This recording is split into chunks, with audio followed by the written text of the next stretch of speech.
सौभाग्यशाली गुरुमुख सज्जनों, संसार में मनुष्य योनि सर्वश्रेष्ठ कही गई है, क्योंकि सब योनियों में मनुष्य को श्रेष्ठता दी गई है। इसकी महिमा संत महापुरुषों ने अपनी अपनी वाणियों में गाई है। इसका मूल कारण यह है कि मनुष्य को मालिक ने बुद्धि प्रदान की है, जिसके जरिए वो सत असत की परख कर सकता है और सत्य से सूरत को बांधकर सच्चा सुख प्राप्त कर सकता है। लेकिन मनुष्य फिर भी हर्ष, शोक, चिंता, फिक्र और दुखों का शिकार हो रहा है। उसका कारण यह है कि उसकी बुद्धि पर मोह माया के आवरण चढ़ गए हैं, जिससे वह असत को सत्य समझ बैठा है। अपने अंतर हृदय में जो आनंद का भंडार है, उससे मुँह फेर कर वह भौतिक पदार्थों में आनंद की खोज करता है। जैसे किसी लालटेन के कांच के ऊपर मिट्टी जम जाए, फिर भले ही वो लालटेन अंदर से जले तो भी रोशनी दिखाई नहीं देती। जब तक उसके ऊपर जमी हुई मिट्टी साफ नहीं की जाती है, तब तक रोशनी का आनंद नहीं लिया जा सकता।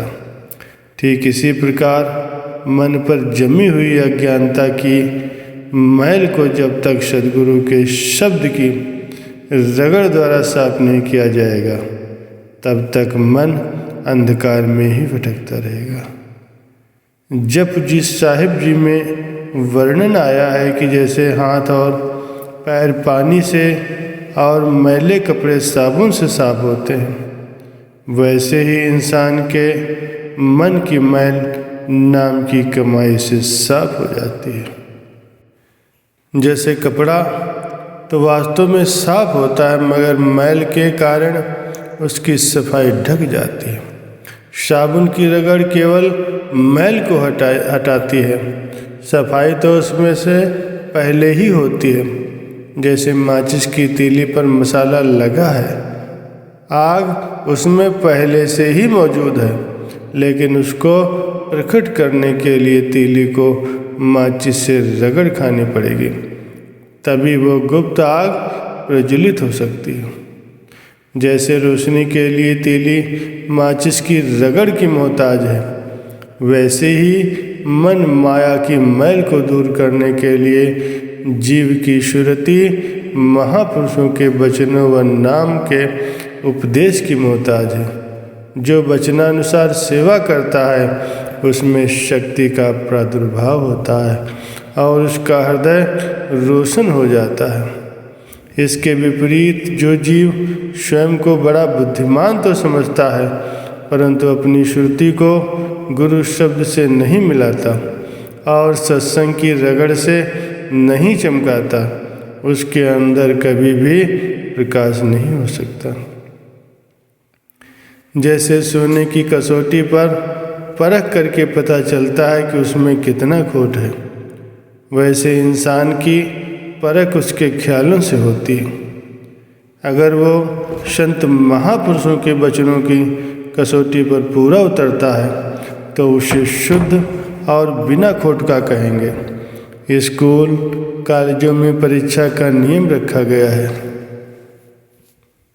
उत्तीर्ण और अनुत्तीर्ण होने की अनुमति यदि सबको दे दी जाए, तो कोई भी अनुत्तीर्ण नहीं होगा। ऐसे पढ़ाई में उन्नत होना संभव नहीं है। जैसे सरकारी कानून, कायदे और हाई कोर्ट, सुप्रीम कोर्ट के निर्णय सबको मानने पड़ते हैं। ऐसा नहीं होता कि हर कोई अपना फैसला अपने आप ही कर ले। किसी भी कानून या नियम के विरुद्ध जाने से इंतजाम में बहुत गड़बड़ हो जाती है। इसीलिए सरकारी व्यवस्था बनाए रखने के लिए कानून लागू करती है। ऐसे ही रूहानियत के भी अपने अपने कायदे कानून होते हैं।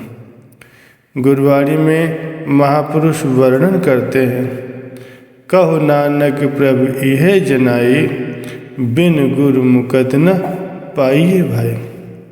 फरमाते हैं कि परमात्मा ने मुझे ये जानने के लिए प्रेरित किया कि सद्गुरु के बिना कभी मुक्ति प्राप्त नहीं हो सकती। मुक्ति के लिए पूरा पूरा हक सद्गुरु को दिया गया है। पूर्ण संत सद्गुरु के दरगाही फैसले होते हैं। जो उनके हिसाब से जीवन बसर करता है उसे दरगाह में सम्मान मिलता है। दूसरी ओर इंसान की बुद्धि को भटकाने वाले 5 दुश्मन भी अपना पूरा जोर लगाते हैं। लेकिन जिसको शाश्वत आनंद की खोज होती है वो सद्गुरु को अपना सच्चा साथी समझकर उनके वचनों पर अमल करके 5 विकारों के पंजे में नहीं आता। वो हर पल सावधानी से अपनी सूरत की संभाल करता है। कोई आदमी अगर घंटों बैठकर भजन करता है लेकिन उसकी सूरत यदि शब्द के स्पर्श में नहीं आती तो उसका तनिक भी लाभ प्राप्त नहीं होगा।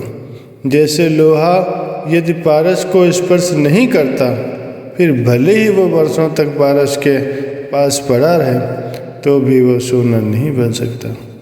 यदि कोई कहता है कि वो भजन तो करता है लेकिन मन की शांति फिर भी नहीं मिलती तो इसका कारण यही है कि सूरत किसी पर्दे के कारण शब्द को स्पर्श नहीं कर पा रही है।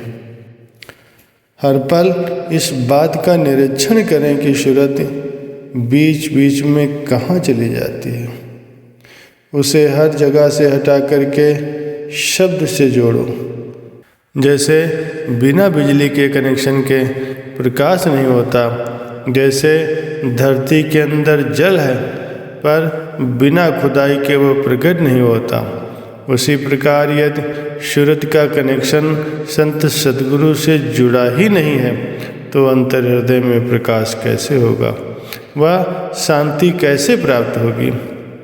संत सद्गुरु संसार में आकर इतनी रचना रचाते हैं वह इसीलिए ताकि इंसान आज्ञा और सेवा में चल करके अज्ञानता के सब आवरण को दूर कर माया की दास्ता से छूट करके नाम में अपनी सूरत को लीन करे। शब्द से जुड़ जाने पर जीव की दयनीय व्यवस्था बिल्कुल पलट जाती है। इस आश्चर्यजनक परिवर्तन से उसके शून्य जीवन में बहार आ जाती है। सद्गुरु की दया से उसका लोक सुखी परलोक सुहेला बन जाता है। बोलो जयकारा बोल मेरे श्री गुरु महाराज की जय।